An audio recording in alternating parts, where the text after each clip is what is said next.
Welcome into our lives. And welcome to the Expanders Club podcast. We're so happy to have you. Join us as we embark on a journey of deep exploration, soul searching, and asking the hard questions. With the goal of truly understanding the most aligned, empowered, and purposeful versions of ourselves. We want to live an extraordinary life, and we're willing to dig deep to find out what it takes. Buckle up. You're about to meet a new version of yourself, an extraordinary one.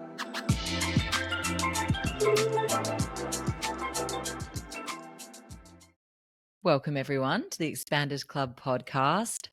Very happy to be here today. I am Maddie.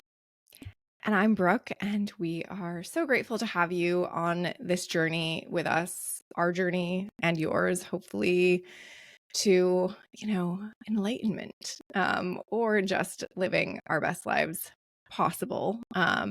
We've been really lucky. We're X amount of episodes in. I can't remember how many now. This is maybe 14 or 15. And we've had some really cool guests kind of like running the gamut of some of our interests.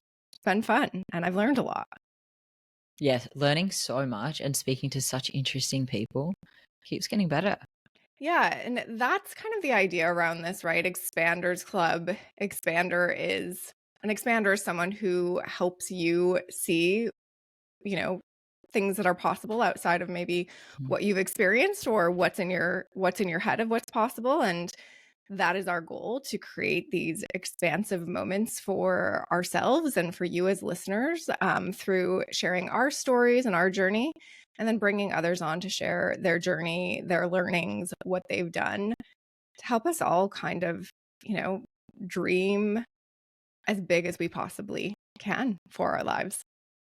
I think that's what it's all about. I've certainly felt expansion through this experience, through the guests we're speaking to, through the conversations we're having. It's just inspiring. The more you learn, the more you can open up your mind, the more you can hear other people's stories. Yeah, just seeing the possibilities, seeing the opportunities, realizing what is out there in this amazing world.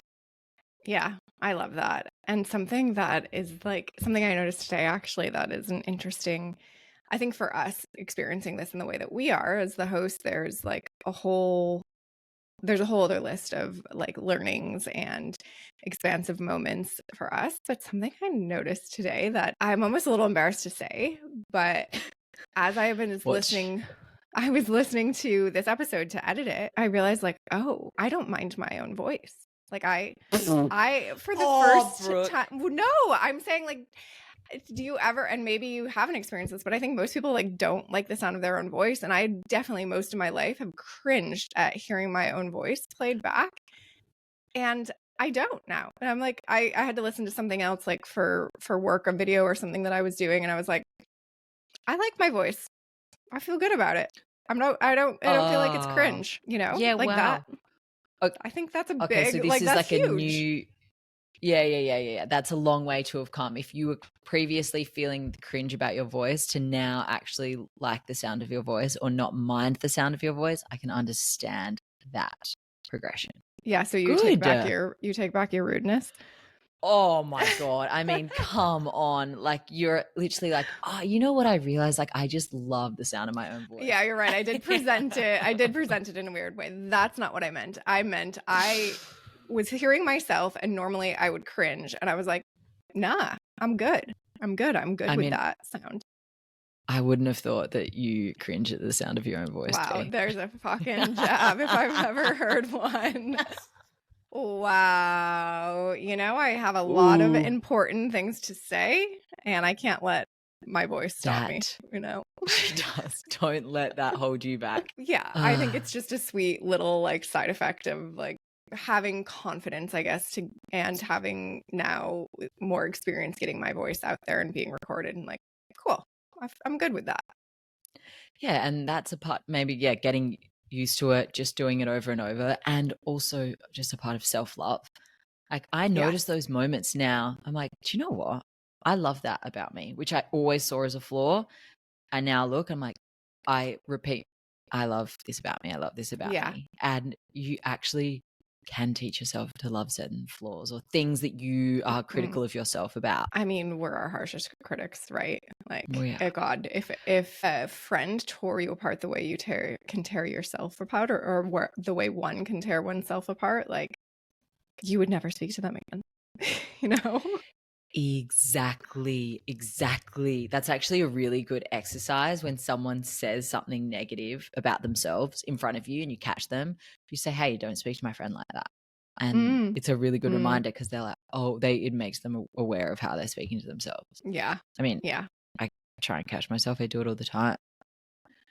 That's a lot of the work that I'm doing lately is what's going on in our mindset. Like, what is the voice in our head? What are the stories we're telling ourselves? Because if we tell ourselves things over and over again, we believe them.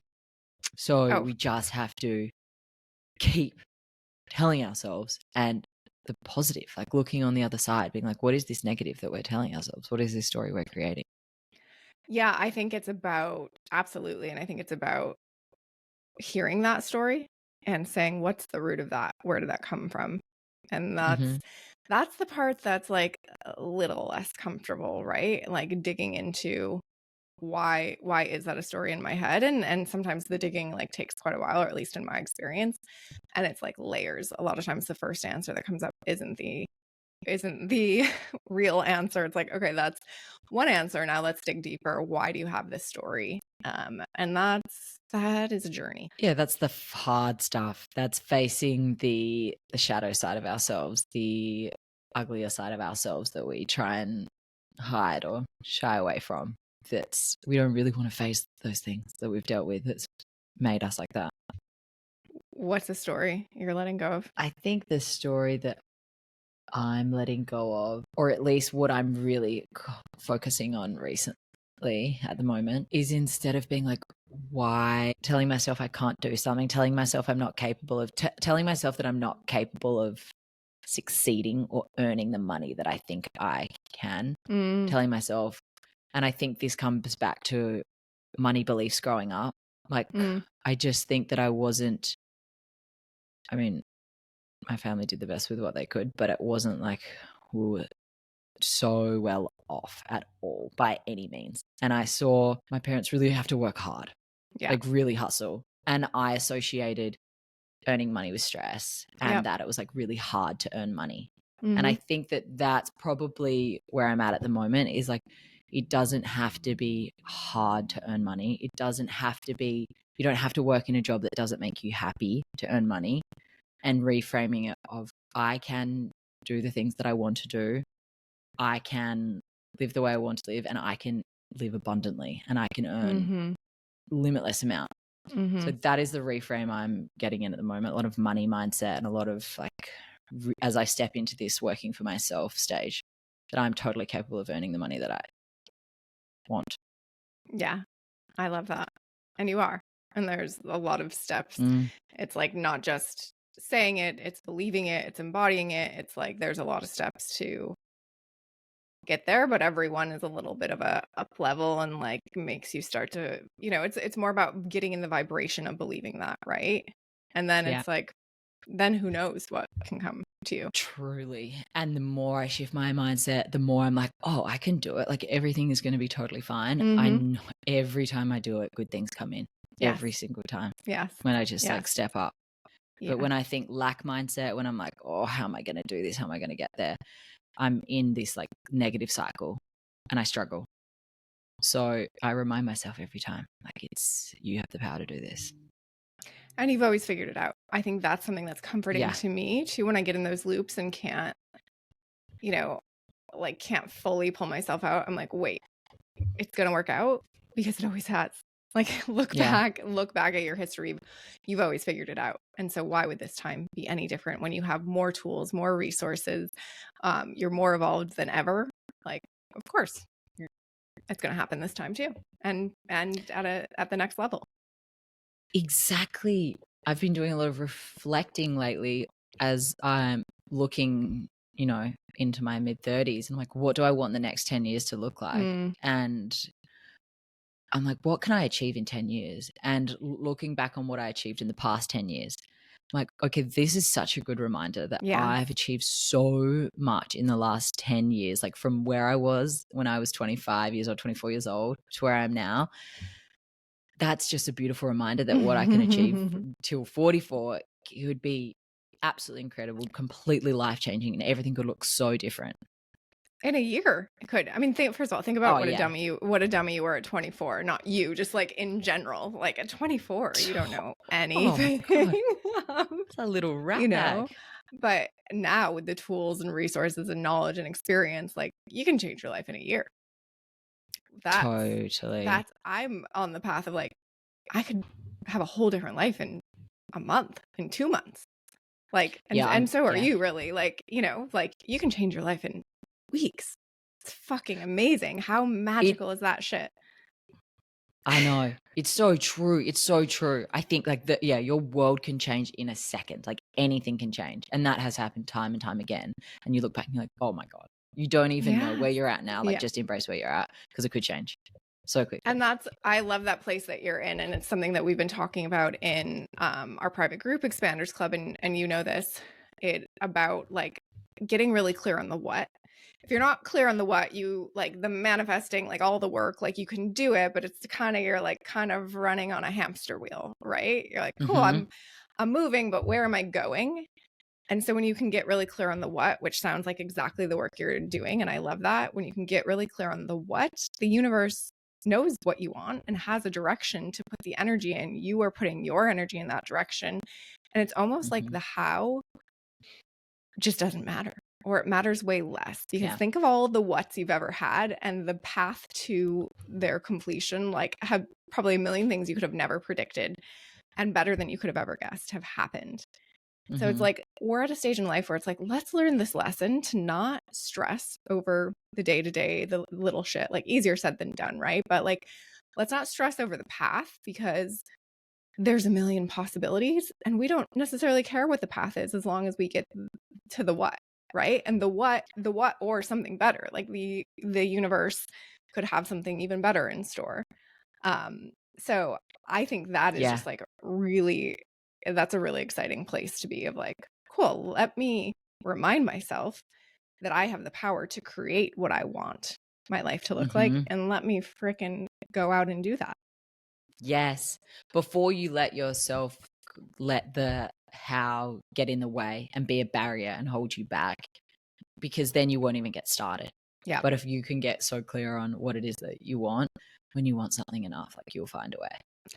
I'm making the bet right now that the how in my life, and I've seen it before, but I'm making the bet now, and it's hard to stick to, that if you are clear on the what and you work hard, do the work to believe and embody the what, the how, you don't have to worry about the how.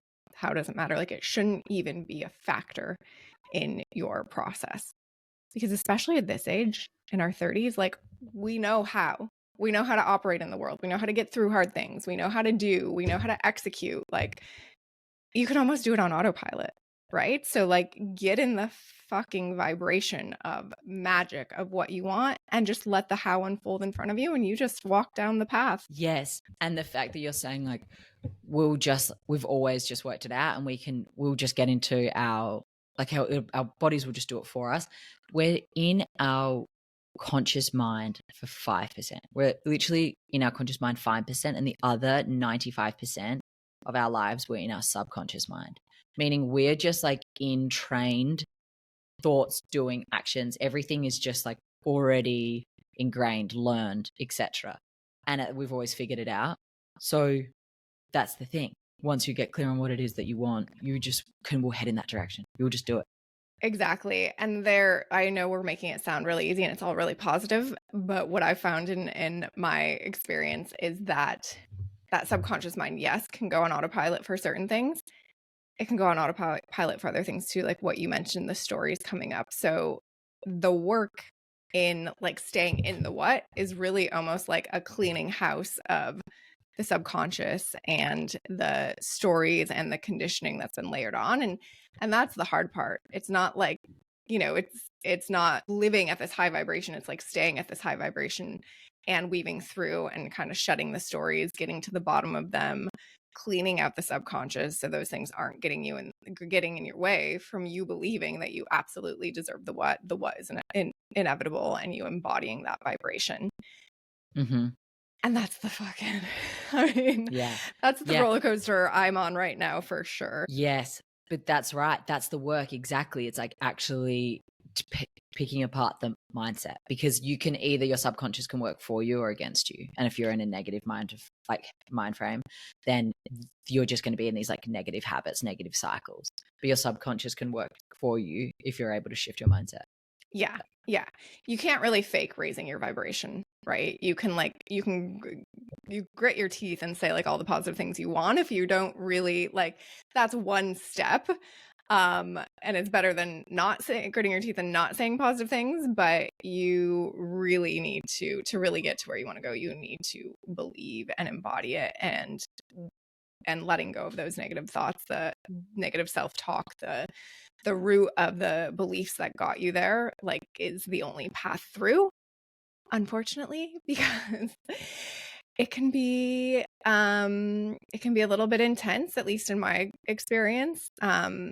But it's so worth it, and it's so freeing on the other side. Mm-hmm. And that's where actually this conversation with today's guest gets kind of fun, because you, in my experience, to get through those, the like work and the muddy parts, you really need tools.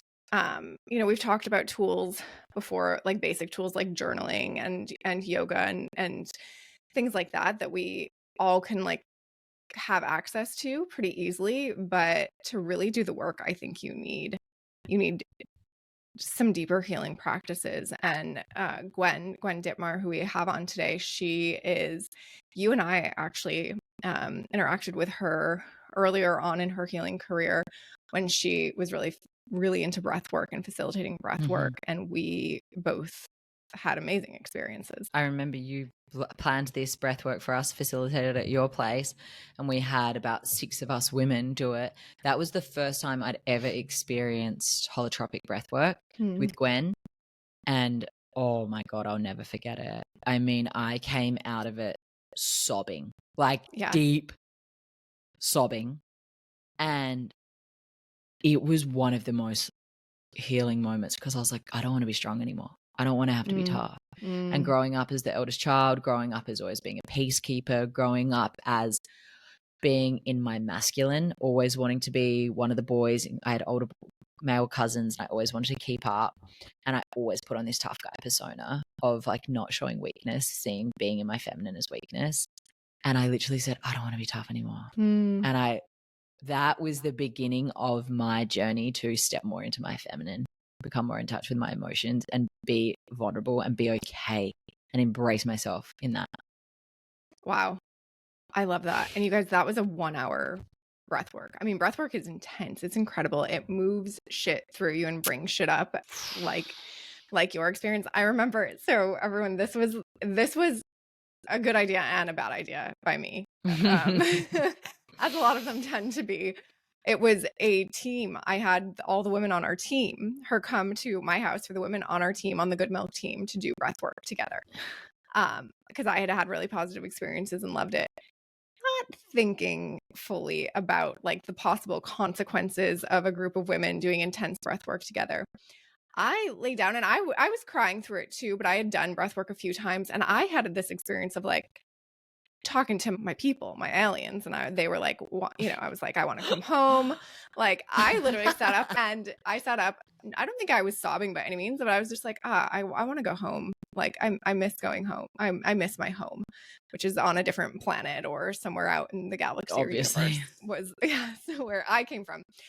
I sit up. My whole fucking team is bawling. And one of them, not Maddie, like, inconsolable, sobbing. And I was like, oh my God, shit. And Gwen you can understand, her entry into this was breath work, but she now does human design, Akashic Records. She's studying shamanism. Like, you can understand, going through that experience, how the facilitator really needs to have a lot of tools, because you have no idea what's going to come up for people in this breath work. It's so intense. And I mean, you guys are literally just breathing, and yes, it's different types of breathing and more intense. But you realize how like little oxygen we actually like bring into our bodies and like what a difference it makes when we do. So it was a great experience, but also, and I'm so glad to hear that you had that incredible and positive experience from it. But I, as the like boss sitting there with my whole team sobbing, I was like, oh shit, what did I do?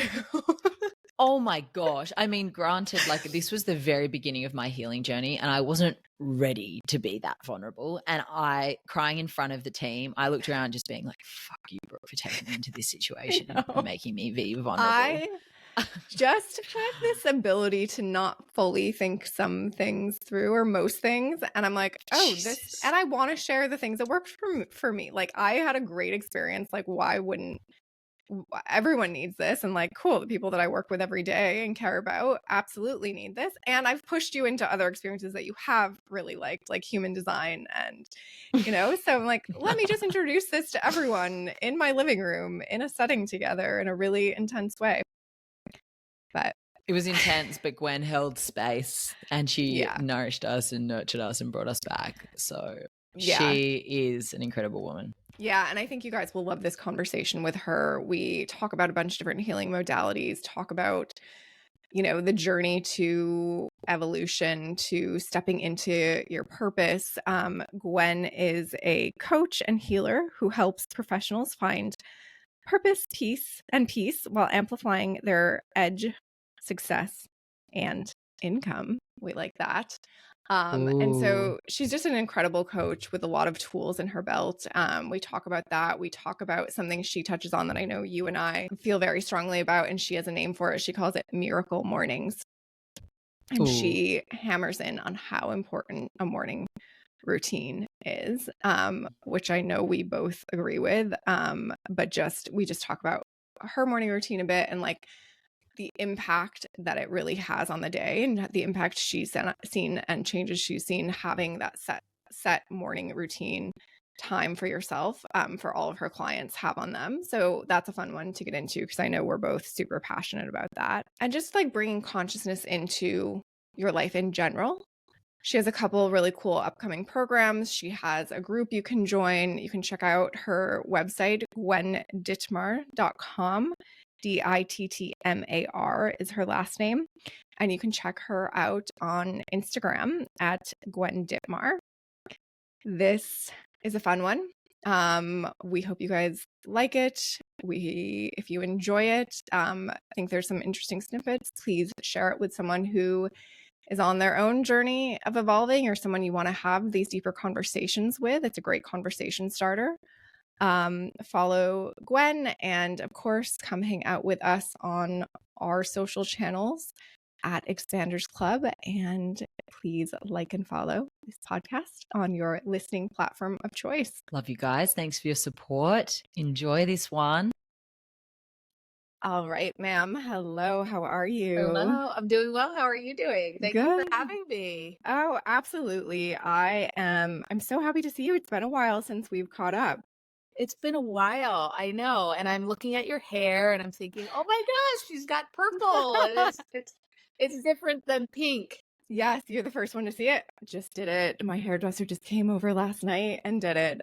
So it's still getting used to it, but my 2.5-year-old is obsessed with it. So like that makes me love it. And like, I'm sure like we'll do anything for her to think I'm the coolest. So that's working. I love that. Oh my gosh. Yeah, Gwen, excited to chat. First, can you just share who you are and a little bit about what you do? And don't worry, you don't have to cover everything because I know there's a lot. We're gonna go deep into it all. Yeah. Well, I mean, I feel like number one, I started out as a coach, and prior to coaching, I was working in pharmaceutical and biotech research, and I could see the shift in myself from doing my own inner healing through I went through a master's in spiritual psychology program, and I could see how I was shifting and changing because I used to be very, I was very tense. I really wanted perfection, and working in research, everything has to be very logical, very organized, very, put together, Yeah. and there's not a lot of, fluidity there. And so I could see my own shift when I felt like that other career felt more limiting, and it felt constrictive, and it felt like there were so many other possibilities, right, as to why something was happening medically for people. Mm-hmm. And and I think going through that program, it just also, I did a lot of my own, really deep healing. And so I was able to show up more authentically in my, more corporate work. And I could also sense things, that maybe weren't clear, or weren't, seen with the eye, and so, or with the ear. And Yeah. so I had always had that as a little kid, and felt very nervous about it. I didn't know what to do with it, almost probably shame about it. And so that program also really helped me understand that this was very natural, it was very normal, it was healthy, and how to trust it and really honor it. And so I started practicing a lot of those tools with the people that I was working with in corporate. Like I would, say, I sense there's something else going on other than just what I'm here for work. What else Yeah. is going on? I've gone through my own, healing journey. And, people just started opening up to me, whether it was the nurses in the office that I was working with, or it was the doctors, or, just the worker, or the labs. And so I started to have like deeper conversations, authentic, open, transparent conversations with people, and just share some of the tools that I was learning.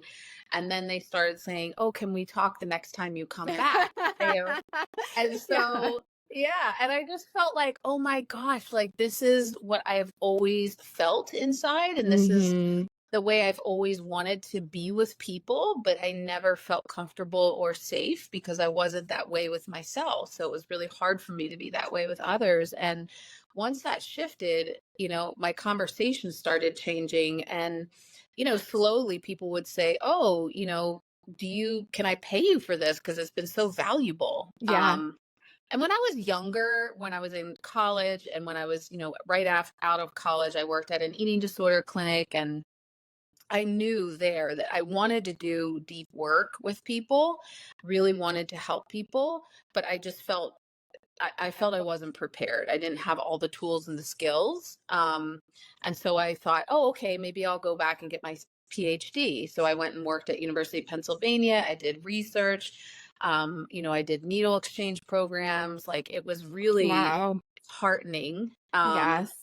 And it really let me know that people have such hard stories, right? And we never know what somebody is dealing with. And then even from there, I felt like, oh, okay, I want to go down this path. But I had met a doctor in that workplace, and she was like, "Don't go into academia. It's kind of a dead end, and really just go into this pharmaceutical, and biotech is going to take off in like another 10 Mm. years, and you'll be, She, like ahead of the yeah. game." She wasn't wrong about that, at Correct. least. Yeah. Correct. Yeah. And so, I had gone down that path for a while, but when I started having these deeper conversations, I just felt relief, because I felt like I was finally being who I've always been, and seeing Mm-hmm. things, and wanting to say things, but I think never really having the tools of how to bring those things up with people. And so that kind of morphed into how coaching started for me. And then that kind of morphed into healing work. And then that morphed into more of like breath work, and then morphed into like, human design and shamanic work, etc. Um, yeah, but I would say that's kind of like the journey of like how it's unfolded, is that at each interval it feels like an opening of me to myself, and then that allows me to open up to others. And when I learned about human design, I was like, "Oh, okay, this makes sense. That's my profile number. Yeah. That's like my type. That's like what I'm really here to do in my incarnation cross." So, Love that. First of all, I do want to dive a bit into human design, because we've touched on it a few times in a few episodes, but haven't really explained what it is. But we'll get to that in a second. One, I think that story is really interesting and really cool, because like there's nothing like witnessing the resiliency of humans to make us mm, realize like, oh, there's magic here. Like if people can go through the things they go through, pick themselves up, cope with life, manage, like there is some magic here. And you know, we wish we'd more witness it on the other side. And you maybe have, and I have, like having a kid where it's, you know, it's not trauma and resiliency. It's like, oh, the human soul is like born and we come here perfect. But often I think a lot of us that have been triggered or had a catalyst on this healing journey, it is the trauma, the resiliency that triggers us. So interesting that that's been your journey. And I really want to dig into the kind of toolkit that you cultivated for yourself, and then obviously sharing it with others along the way. Because when you and I first met, you were definitely mostly, at least from my perspective, you were mostly coaching breath work, and it was incredible. I've done a few breathwork sessions with you that have been like groundbreaking for me. Although I have to ask you, and I'm sure you see this, like, why do I have resistance to breath work? Yeah. I mean, I think it's similar to why we have resistance to waking up early and taking care of ourselves before we take care of our kids, or why we have resistance to like exercising every day when we know that that's so good for us, right? Or why we resist maybe food paths that are healthy for us. Or I think it's like our ego knows that something is going to be touched. And it knows that something's going to need to be shifted, you know? And so it doesn't want to do that. And I think also too, breath work can be, you know, it can be physiologically or physically uncomfortable. It can be emotionally uncomfortable. And, you know, there's different reasons as to why that is too. Usually it's just because there's so much stored in the body that, again, there's a resistance to go where all of that is being held, right? Yeah, absolutely. Yeah. I mean, it's kind of, to me, it's similar to, you know, someone knows that they have an issue with drinking or with money or with, you know, food or love or sex. They kind of resist doing something about it because they know that there's going to be, you know, physical change, there's going to be emotional change, there's going to be like a psychic, spiritual change. And again, you know, from, I would say, a more physiological perspective, like your body wants to protect you, right? Yeah. And then from a more emotional perspective, you know, your heart wants to be safe. Your inner child wants to be safe. Your shadows, or if we talk about maybe like our parts, or, you know, through the lens of like integrative family systems, you know, like these protector parts, they want to protect us. They don't want us to abolish them, right? And so from a maybe more shamanic or energetic perspective, you know, we are absorbent energies, right? We know this through mindset work, through emotional work, breath work.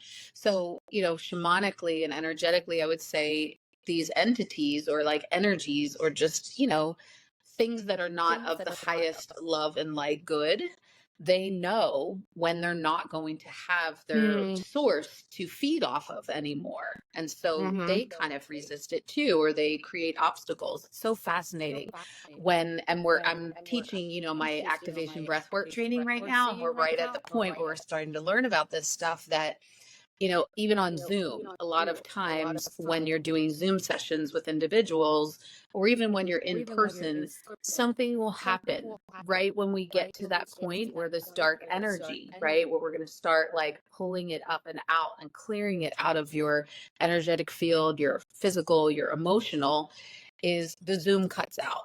Or right, the music stops, or you know, the gardener comes and, you know, they can't hear me, or someone knocks on the door, or a dog comes over and sits on someone's face. So right, there's like, and because these are energies, again, from more of a shamanic lens, they know when they're going to be seen, and they kind of want to hide out, they kind of want to distract, they want to create chaos so that we can't see them, we can't pull them up and out.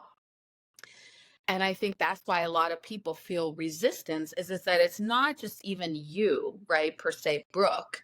It's maybe some of the material that's inside of you that doesn't want to be seen or not have its source anymore. Okay, this is fun. Yes. Tell me, I was not expecting to go here and I'm stoked. Um, tell me, okay, let's talk about these materials. Like where do they come from? What are they? How can we recognize them?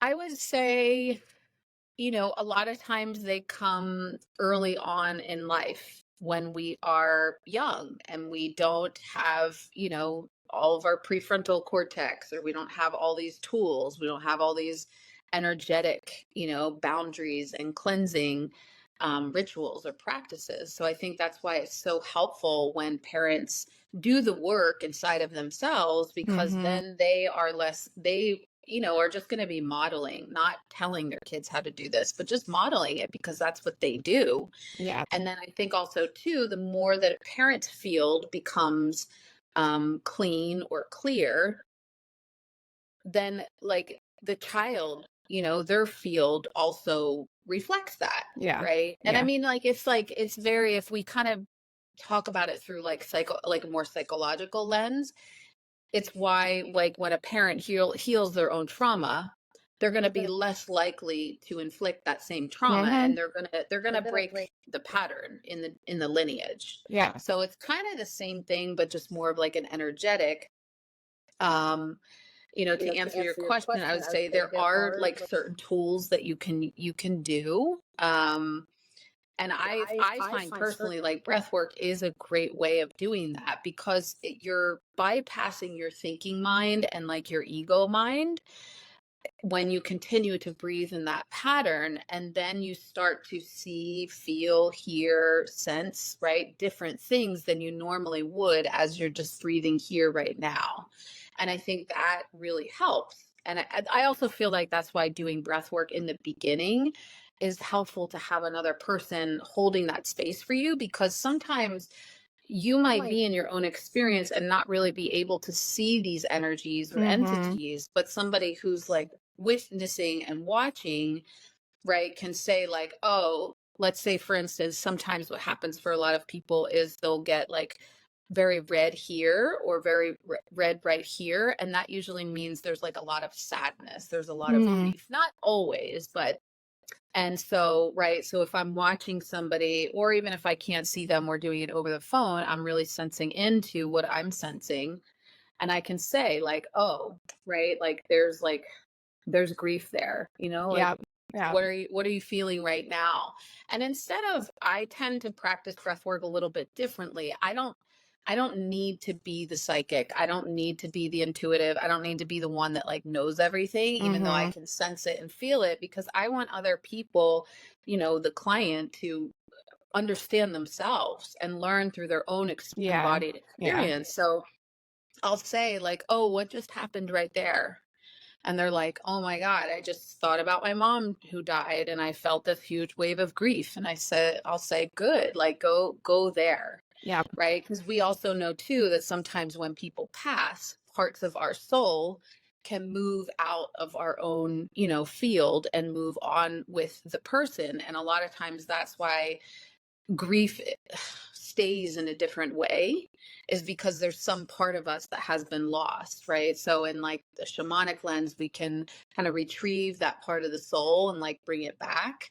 From a more breathwork perspective, we can kind of go into that grief, or if there was like a dark energy, right, that they sense, we can pull, they can pull that up and out through their breath and like send it out, and then start to Mm-hmm. bring like their light, their life force back in. Or from more of a somatic, let's say like emotional lens, right, we can process that of like, oh, what happened when your mom passed? Oh, I felt like it wasn't worth living anymore. Or what happens for a lot of people that are caretakers is that they like don't have a purpose anymore, because they spent so much of their purpose taking care of. So Yeah. when the person is gone, right, it's like a part of their soul has left. Same thing that happens like when we leave a marriage or a relationship or a friendship or a business. Some part of us sometimes can go, so it's like calling that part back. And then that's why I feel like too, like limbic work and like limbic retraining and like vagal, toning and nervous system, is because that's part of like our really human part, how we're here in Yes. the vessel Yes. and how we can so that part is important to bring back in too. So I would say sometimes, I think it's different of how we can see, like, if there's, energy or entity that's not aligned with like our highest good. It can show up in so many different ways. Sometimes it can show up in, health or wealth or like relationship or loss Mm-hmm. or um, like things just kind of not working, like not flowing. And I think sometimes that's also too like us not really being in our human design, like our Yep. quantum frequency. Yes. Yeah. So one thing that I definitely, remember doing breath work with you, and we did one for our team. And I Yeah. remember being like, holy shit, you definitely need a guide for this. And you need someone who has a huge toolkit of skills to rely on, because breathing just moves things so quickly. It hits on things so quickly. As the breather, you have no idea what's going to come up until it's up. And then, a lot of us as individuals like don't know what to do with that. And so one of the sessions we did with the team, I set up for my breath work. Every one of my team members was bawling, and I was like, oh shit, maybe this wasn't a good idea. But I think there were really some incredible things that happened, and incredible things I've experienced. But it almost feels like I don't want to say a beginner tool, but it's like a quick door in to access some things, right? Definitely. Um, Yes, it really is. And then that's why, I do like doing somatic work, doing coaching and like taking action and mindset and limbic like retraining, because it feels like, yes, sometimes breath work can really open things. And so it's to make sure that you have a foundation afterwards. And I yes, think that was the thing that happened for me when I did breath work. I felt really grateful that I had all those tools, like yes, from my masters and from different coaching trainings and certifications and such, because I was also too very resistant to it, even though I knew it was potent. I was yeah, also very scared of it, even yeah. though I knew it was medicinal. So I would say to myself, I remember saying, like, I don't know how people would do this. They didn't have The tools, right, tools, to yeah, implement what comes up yes, afterwards. Yeah. yeah. So tell me, how do you manage your own energy every day? What does that look like? Oh my gosh. Maybe the Wow. short version. I can You see your know, brain going. yeah. I would definitely, I mean, obviously there's phases. I think there's different phases that I go through. Um, but like I would say the things that are very consistent are waking up early Mhm. and moving my body in some capacity, whether that's, walking, or I have more, stamina and I'm able to do more than that. I also would say, I still do gratitude. I do self appreciation. I do self forgiveness. I do intention setting. I also do affirmations and also like visualization each morning, Yeah. because I feel like it can be so easy to just get kind of caught in, what we're doing in everyday living, Mhm. especially, like as a mom, as a single mom, as like a sole Yeah. provider. It can feel, I noticed for me when I moved into that capacity of motherhood, that now I was being both masculine and feminine, and it was like a lot harder for me to drop into my feminine and to Yeah. feel relaxed and to feel soft when I knew I had to, save and budget and pay bills and investments and healthcare and all the, laundry and just all the things, with just one person, Yeah. and not having family here and not having like, a nanny. I could feel that was a big part of one of my phases. So I would say also breath work is really huge for me. I do try to do breath work at least, a big healing like once a week at least, Mhm. if not maybe twice a week. That's And I also do breathing tools every day. So I think that is a great way to start to build your capacity to be able to do some of those bigger healing sessions. Yeah. Yeah. Do you have breathing tools or access to them on your website that people could check out? I do. Yes. Yes. I have a download. It's on like my main page for Okay. a 3 minute breathwork healing, a 7 minute and a 14 minute. Cool. And then I also do have I have a membership, and in the membership there is a like 30 days of breathing. And so the membership is $44 a month.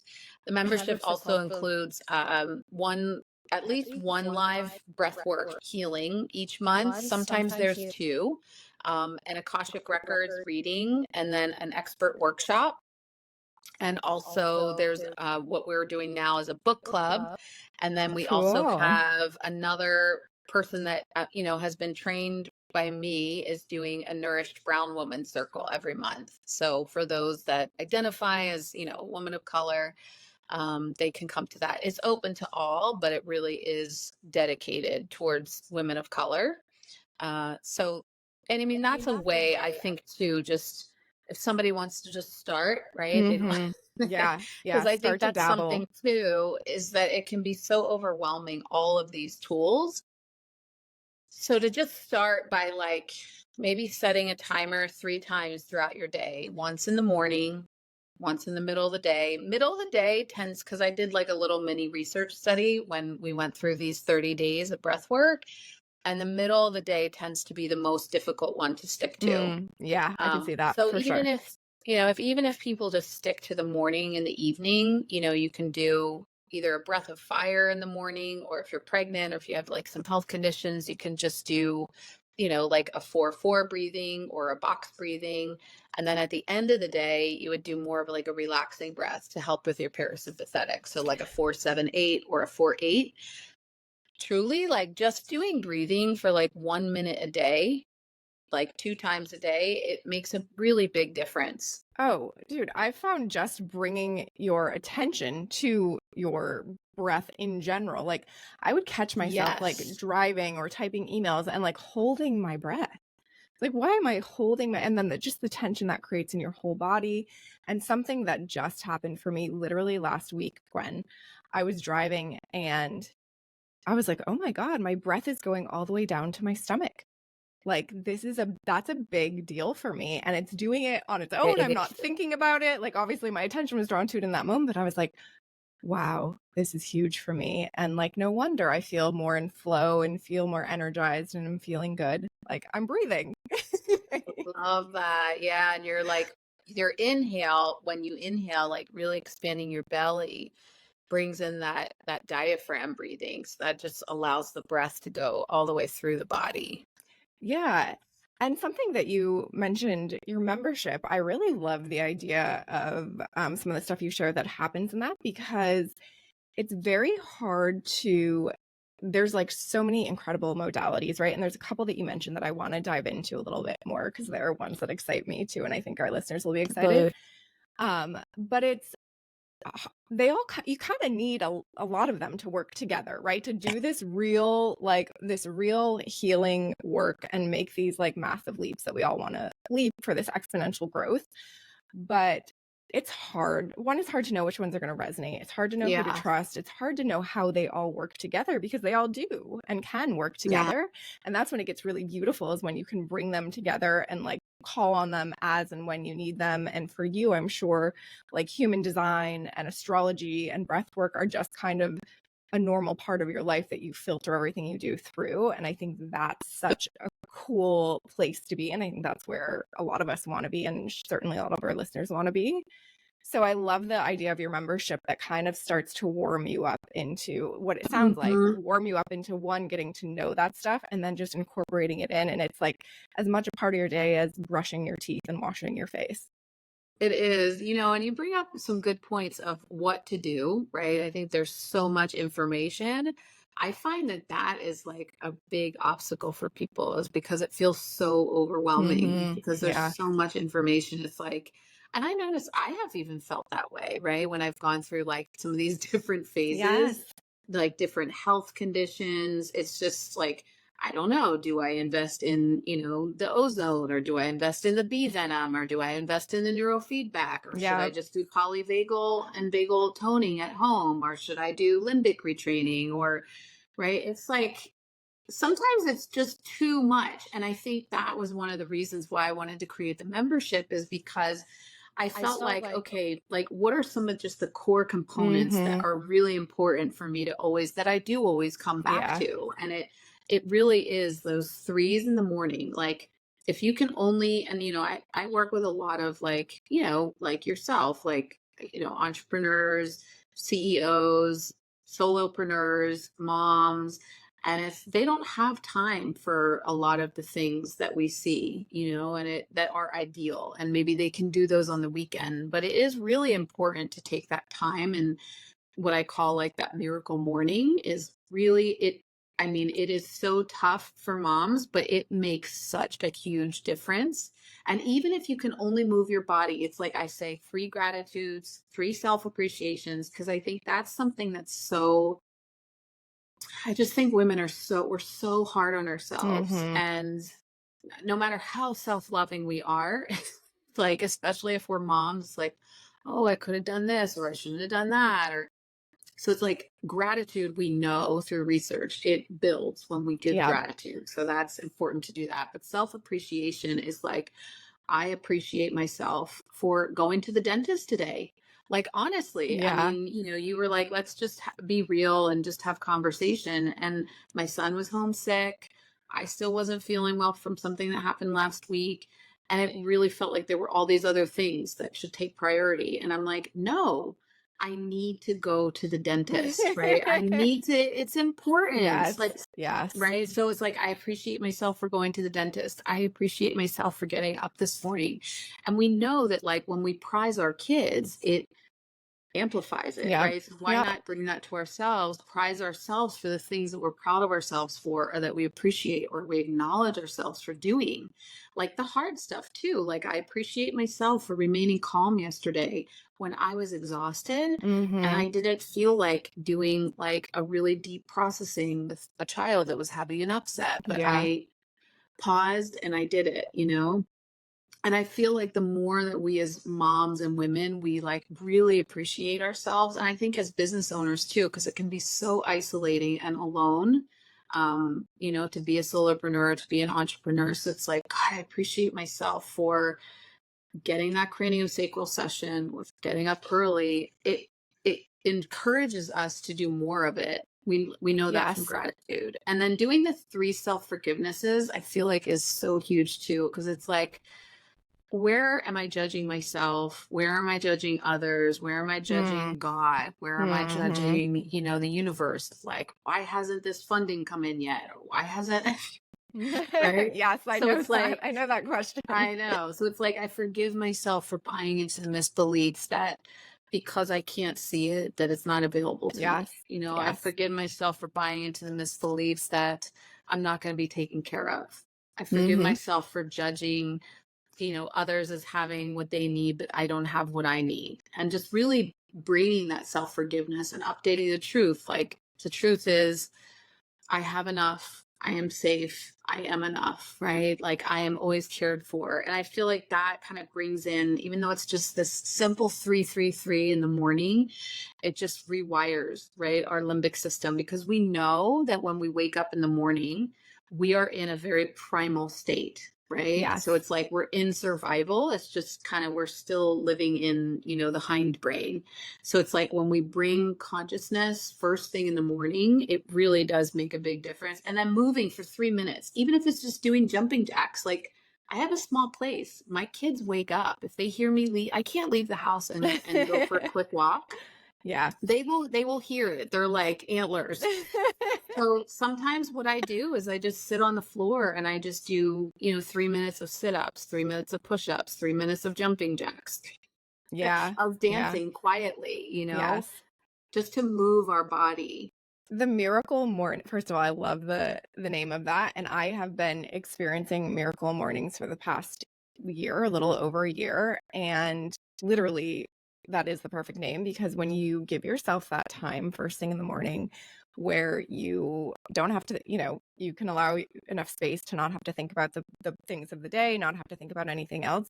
Literally, miracles happen in that time. It is insane the amount of miracles that have happened for me in those morning hours, the amount of downloads, the better connection I have to my intuition throughout the day, the better I show up and the nicer I am and more thoughtful I am to the people around me and my family, the less reactive I am to things. It is a miracle. Like, I do not miss that time. And I have never been a morning person my entire life. As you know, having a kid all of a sudden sucks away any moments of spare time you had. And so through my, when I was at the bottom of my downward spiral, was like, I don't know what to do, but I know that I need time alone. And so I started getting up, and I actually had a Kundalini activation that helped me like get up early and show up for something. And it is I do it even on the weekends. I have one day off. Saturdays I sleep in. We call it Dadder Day. My husband is in charge of the baby that morning. I love that. But even on Sundays I'll get up, because it just like the stuff that it's miracle mornings. Like the stuff that has happened for me in those hours is it's so invaluable to building the life that I want.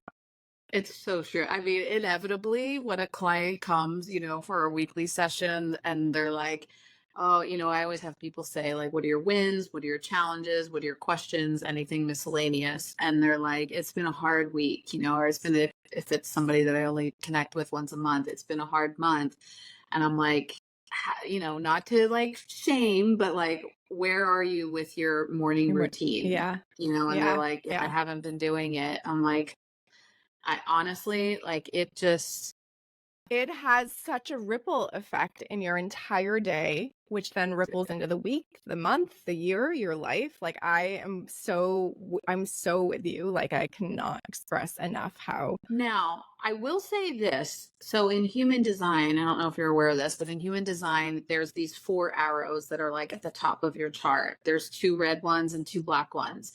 And so the bottom red arrow has a lot to do with your environment. So it has to do with, your physical environment, your home, your work, your spaces, but it also has to do with like your inner home and your routines and your rituals and your mornings or your bedtime routines.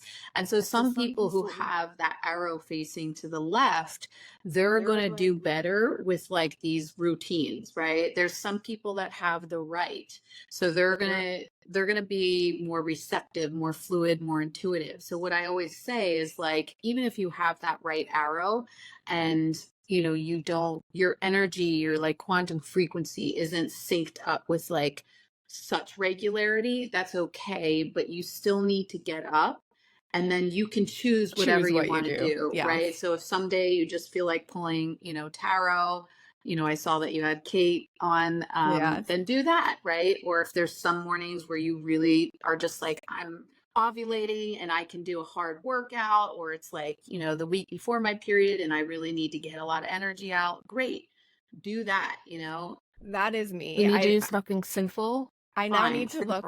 I need to look and see which way my arrow faces, but that is me. I do not do the same thing every morning. I kind of wake. I have some ideas, or maybe the night before I'll be like, this is what I'm feeling for the morning. But it's usually different. It's like a series of things. I mean, my miracle morning is like a full 2 hours, like, and I'm not giving up any of that time. And I will get up. I'm starting to start to push to get up even earlier, like, practice getting up earlier. But you bring something up that leads to, I think all roads lead to, one, how do we learn more about ourselves or reinforce what we already know? Because at the end of the day, all of these modalities are incredible and so much help on the path to what I think is the actual answer, which is like truly understanding, believing, listening to your intuition and living in your own flow. Yeah. But that is not something you wake up one day and you're like, okay, I should really start to trust my intuition. Like, let me just go do that. Right. And so everything you're talking about have all definitely been pieces on my path to learning about my own intuition, trusting it, honing it, exercising it. And they just help us paint such a clear picture and reinforce at the end of the day, right? At the end of, or like when you're far enough on the journey, you're like, damn, I've learned a lot of interesting, cool stuff, but like, I kind of knew it all already. Right. you I know? mean, that's like what happens. I usually say there's like two types of people in human design sessions or in the group that I have. It's either they're like, oh my gosh, this validates everything that I've always known to be true about myself. And gosh, I can trust myself. I can trust whatever I feel in my sacral or my emotional center or my root, right? My splenic, etc.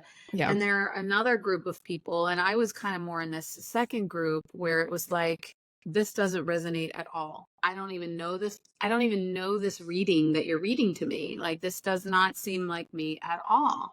And what happens there is that tends to be because we've been so conditioned out of Yeah. who we truly are, especially in childhood. And to no fault to anybody, it's like we're all doing the best that we can. And I know that for myself. I don't know if you ever feel like that as a mom. Sometimes I'm like, am I doing the right thing? Yes. And it's, one of my mentors always like, her children are grown and have their own children. And she's like, listen, like, even being conscious and spiritual and, all these things, like you're still gonna like do things with your kids, and it's part of their journey, right? It's like we all incarnate with knowing who we're incarnating with and Yes. what we came here to do, what we came here to learn.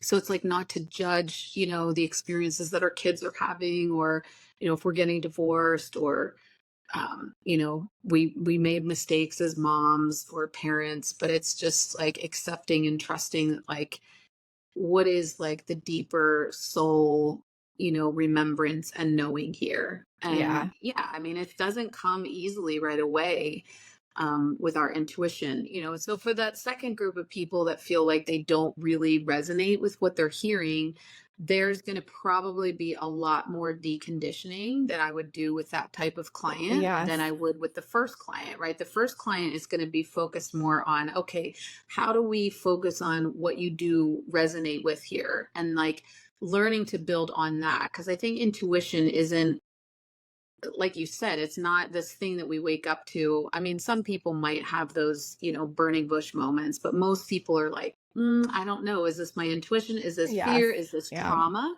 Yeah. Right? A lot of Yeah. it can be even a trauma response. Oh, yes. So the people that have a lot of deconditioning to do, which was kind of what I was, and I still notice it, it's just a matter of knowing kind of what tools to use, how to decondition, and then how to like, again, like bring in that new limbic rewiring, Yes. that neural reprogramming, as well as like a physical reprogramming, and emotional, somatic, and sometimes even spiritual, right? And energetic.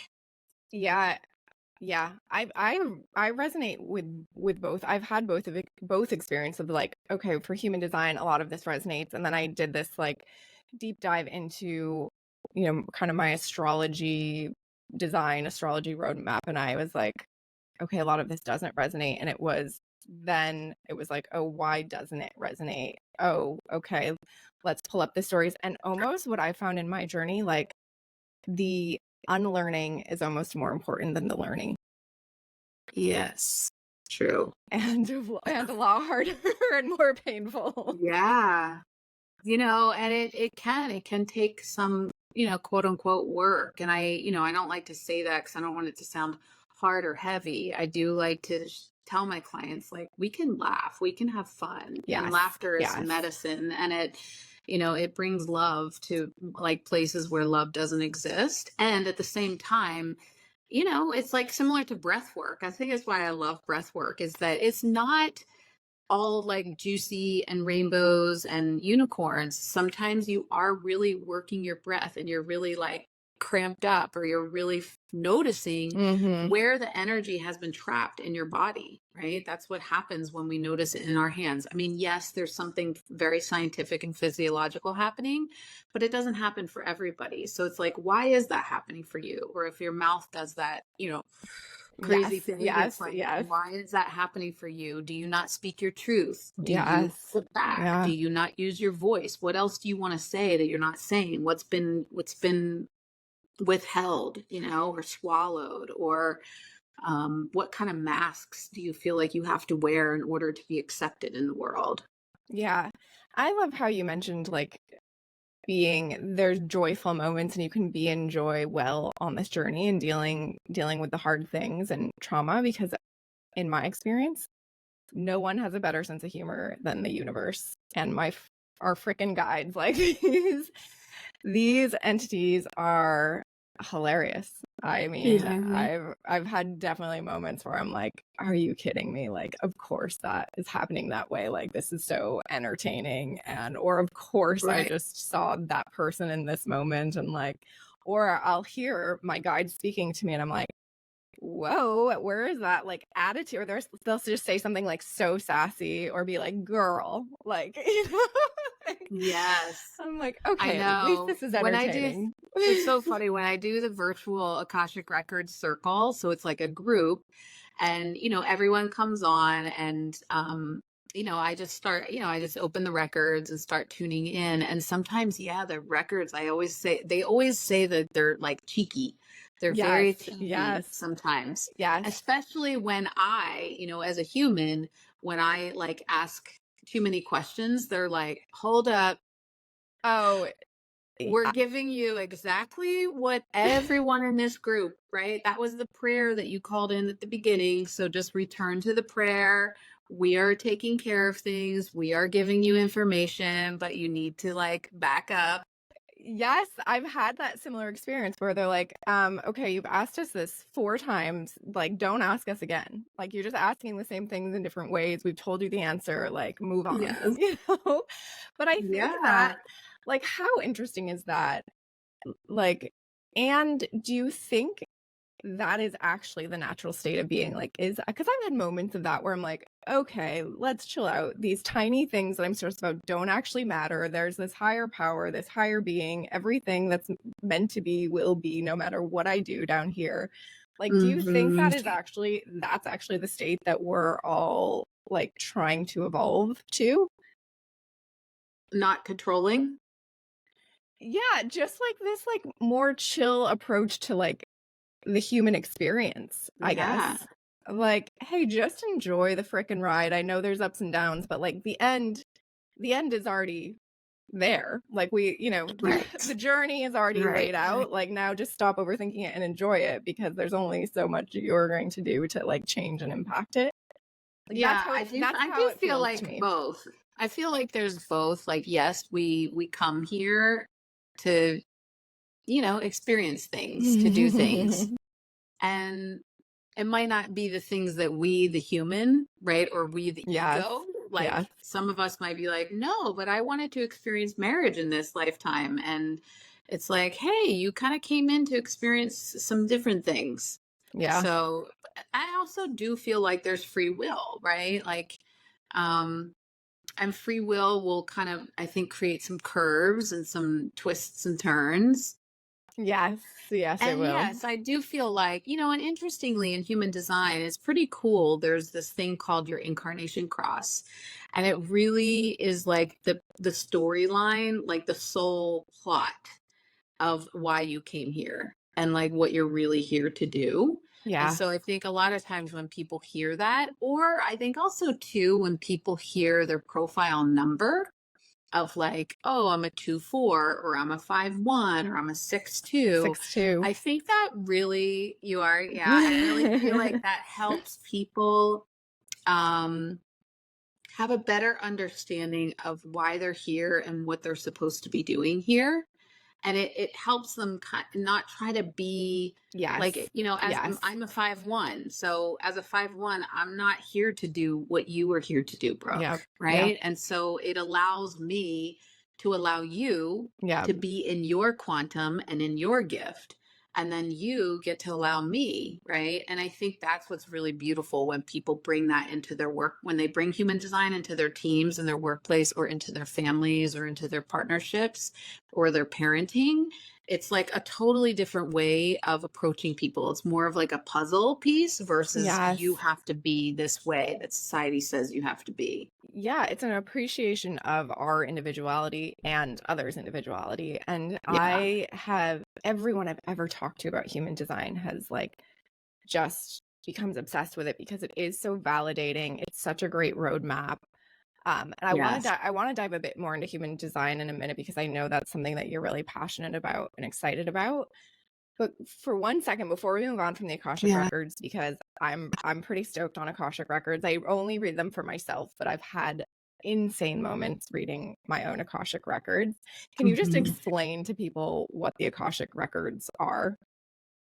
I mean, my understanding is that it's a repository of all souls and all soul experiences.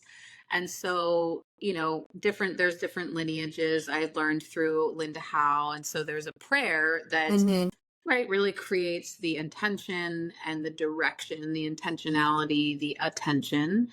And so it kind of opens, I feel like a funnel, like up like this, so that we can access this repository in relation to questions or concerns. But I do find that, again, for me, I think everybody experiences the records a little bit differently too. I experience them more as they kind of start off like quite vague, and then they like give more information the more space that there is. Yeah, they're pretty cool. And we'll maybe have to do a full episode on them sometime because it does feel magical and it feels amazing to have this like connection to a voice that you're like, that's kind of my voice. And some of that stuff I like kind of already knew, but some of it's definitely not me. And I opened my records a couple times walking a labyrinth.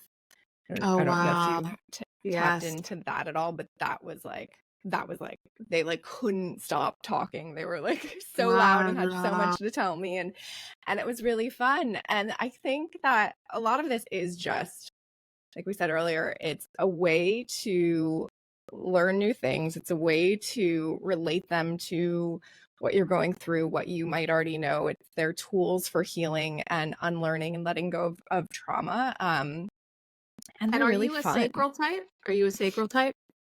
Yeah. Yeah. Yeah, I figured because you, right, want to move while you're opening the records, right? Because you have that sacral energy. And it's funny for me, I'm a non-sacral type, so I'm like sitting still, like folding a crystal, like totally.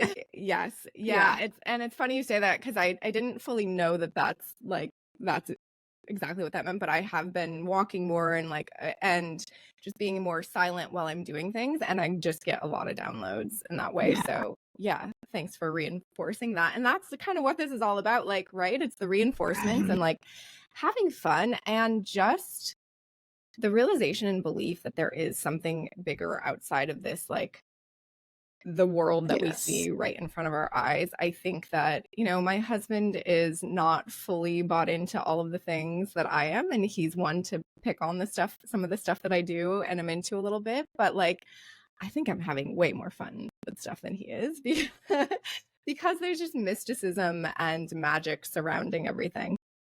Yes, for sure. I would totally agree.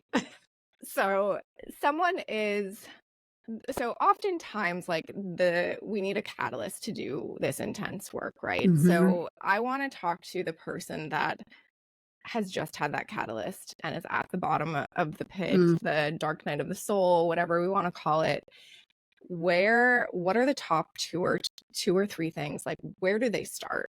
I really do feel like doing a breathwork session is really powerful, because I feel like that's going to show you where your resistance is, right? And then the resistance shows up differently for everybody. So some people feel like physiologically like a lot of buzzing, a lot of lightheadedness, a lot of, physical resistance. So that kind of gives you a cue as to maybe where you can start to help yourself, right? Maybe is there some way that you can open or start start bringing a practice that can open again your Yeah. physicality.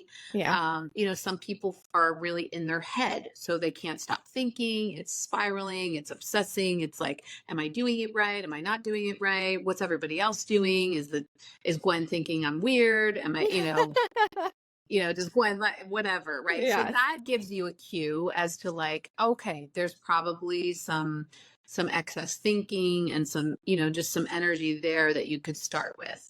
Sometimes people start to really feel a lot, in their hands, in their throat, in their mouth, so I feel like that can be a really beautiful way to, and then true, once you start to move through the resistance and you get to where some of the insight starts to come, that can be really powerful. It can tell people, like, sign up for something with Gwen, sign up for something with X other healer, right? Sign up for Tony Robbins, right? Whatever it is, that can give people downloads. Or it might say like, do moon mastery work, do ancestral work, like your ancestors are here. They want you to stop this pattern. They want you to know that you're okay and that you're safe. You don't have to do the things they went through. So I feel like that is a really great place to start. And I would also say if somebody is in the dark night of the soul, oh my gosh, where do you start?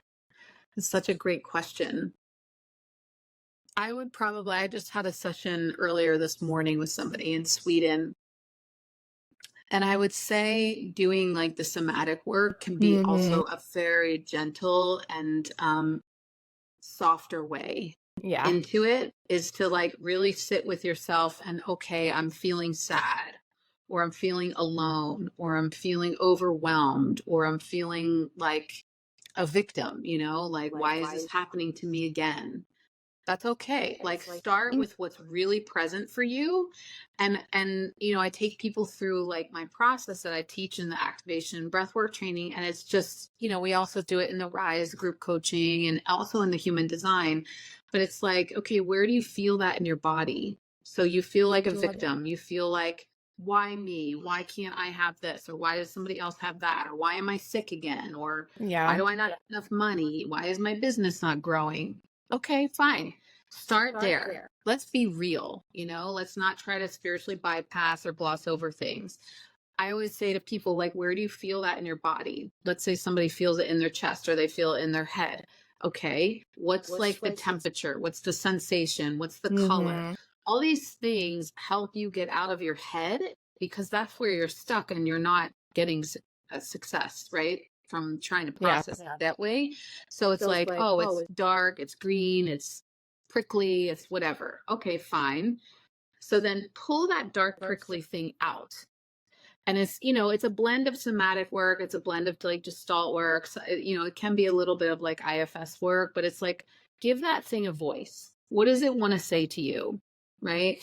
Let it talk instead of you, right? So that you can start to learn how to be the sovereign one, the one with the dominion, right? The one that's at the head of the table and can see all these little aspects of who you are and which one's acting out at what time of the day or the week or the month or the life phase, right? The dark night of the soul you're in, and let it tell you, like, and then when did it first come in to your life? Did it come in when you were 5, right? When things were happening in your household? Did it come in when you were a teenager and you had a really terrible sexual, experience?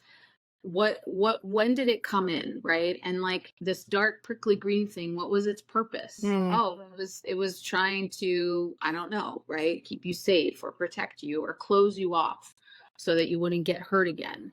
But what it's doing now in modern day 2024 is it's closing you off. It's closing off to either love or to health or to abundance.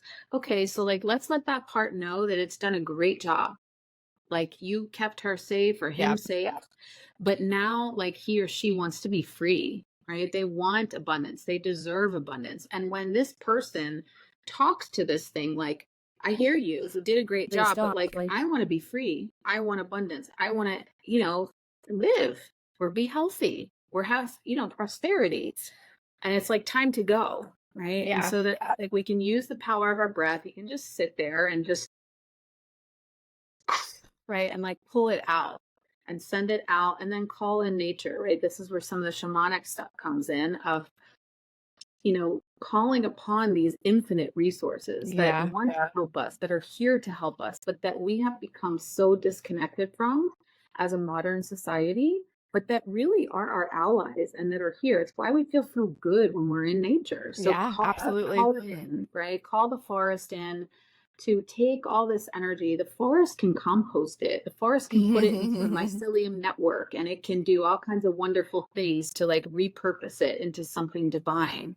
And then, start to just breathe your light back into your body, right? And then just take a moment afterwards to like appreciate yourself and appreciate your body, appreciate your willingness. And kind of like whatever that statement was, use that as like mantra to start bringing yourself in again, right? Bring some love to that old part, that part of you that felt like you needed that unaligned safety. Yeah. And start telling that part, like, like, here's the truth, here's the light, here's the truth. So I would say like those are probably my two favorite places to start when somebody's really having a tough time. They're in that dark night of the soul. That is pretty powerful and sounds very similar to a journey that I experienced. And when you say it, it sounds you're like, okay, great, just do those things. But you kind of have to do those things on repeat, right? Yes. And Yes. something that I found that was really helpful in my journey was the astrology roadmap, the human design roadmap, to be like, because I think a lot of us, when we hit that place, we're all of a sudden like, who am I? Right. Like, We don't what do even I care about? Yeah, who am I? What do I care about? What's my purpose? Like, what am I doing? And human design is such an incredible tool for that. And I know you have a program coming up around human design. Can you talk about that a little bit? Yeah. So it's because I do feel like what you just said is that it's great to get a reading, but I find what happens for most people when they get a reading is they're like cross-eyed. What do I Yes. do with this? How do I actually integrate this into my everyday living? And how do I actually decondition? And how do I actually call in, my quantum frequency and live from that place? So I just really find that embodiment happens over a longer period of time than just one session. And so, I created this group because I noticed that happening in readings one after another. And so it's 8 weeks, and we do the first week, we talk about the foundations of human design so that even if you don't want to become an expert, you can have a really good understanding of yourself, of maybe like those, those close to you in your life or your workplace. And then the week 2, we go over deconditioning tools. And then in the following weeks, we go over, health, nutrition, weight. We go over somatics, emotions, and healing. We go through relationships. We go through business, work, and money. Oh, wow. We go through intuition and psychic gifts. And then we also end with soul purpose and integration of like, how can you, really bring this into your life, and what ways do you want to commit to bringing this into your life? So I find that's like what I love about having a coach, is that I love having a place where I can stay accountable Yes. to continuing the work, Yeah. Well, one, that program sounds transformational. And so we will definitely link it. Because it sounds really incredible, and it sounds like something that probably would have helped me when I was, at the bottom of my pit, and maybe accelerated getting out of it a little bit faster. But we're here, we're out-ish. But yeah, I second that. Like coaching. I mean, I can't speak more highly and about, we do about that. coaching. We do a lot of that in the group too. So it's like, yes, we go over the information in the slides and you'll have access to that. But then it's like, whoever wants to share or be coached, like through the lens of human design, of like, oh, I'm having trouble with this in my job or my business or my relationships. Where in my design is it showing up, and how can I access more power from my design? And what's so cool is everybody gets to learn from one another. So in the last cohort that we had, it was so amazing. There was almost one of every type.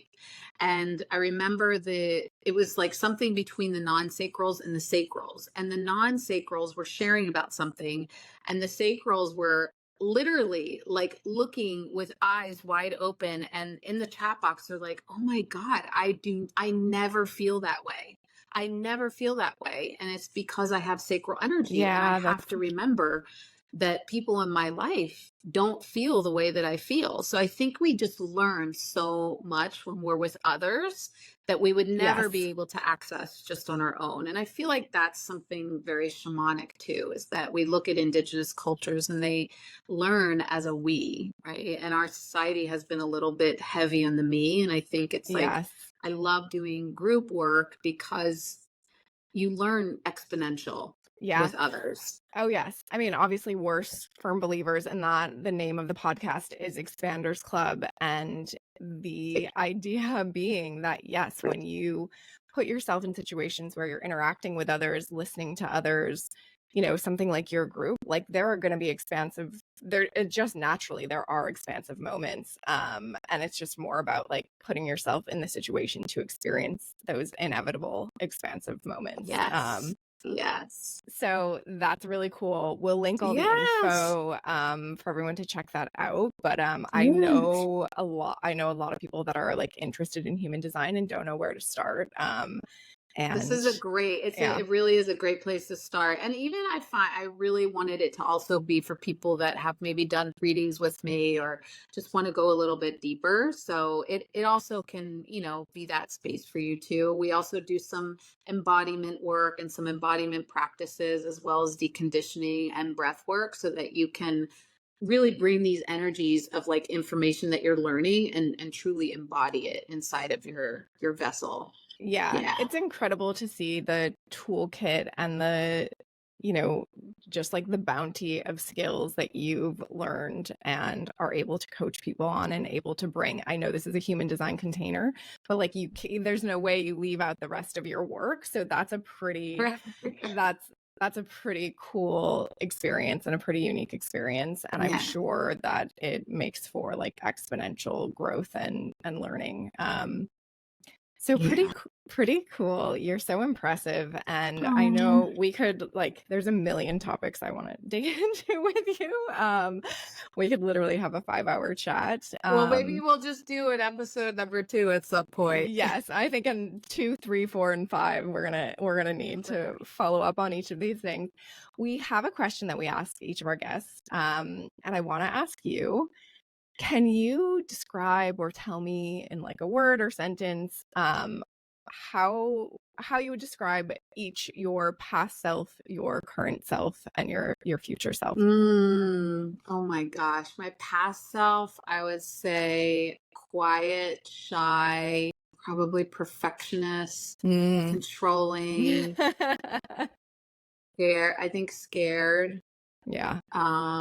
And I think angry, like that's part of my not self in human design. I think I was very angry because I was being so quiet, so um reserved, and not really living from my quantum Yeah. frequency. And then my current self, I would say, is humbled, is curious, is open, is I would just say more soft and more gentle. Yeah.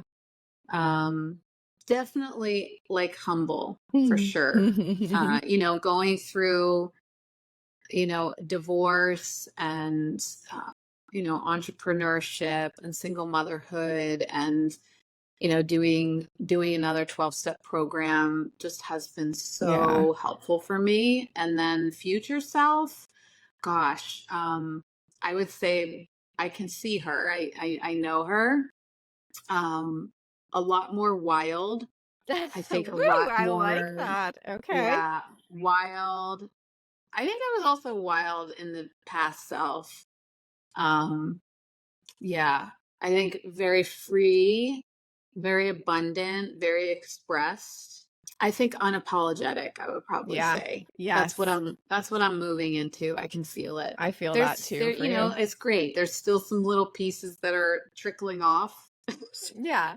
Yeah.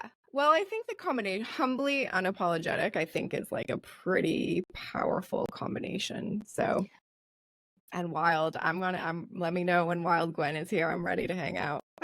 She used to be the hip hop dancer back in Oh high my school. So God. yeah, she's been coming out more and more. Oh I'm my excited. God. Yes, I can't wait. I will go dancing. I can't dance well, but I will go dancing with you anytime. As long as it's free, you know. We can come. I mean, I'm usually dancing in my kitchen or my backyard, so. Same. Gwen, where can the people find you? Yeah, on my website, just my name, GwenDittmar.com. That's also my Instagram, and I believe it's also my LinkedIn. So those are, I would say, my primary resources. Awesome. Yeah, and you have great information on all of them. We'll link everything. We'll link the breath work that we talked about. We'll link the human design workshop. And Gwen, this has been incredible. Thank you so much for being here. Thank you so much. I appreciate you. Yeah, thank you.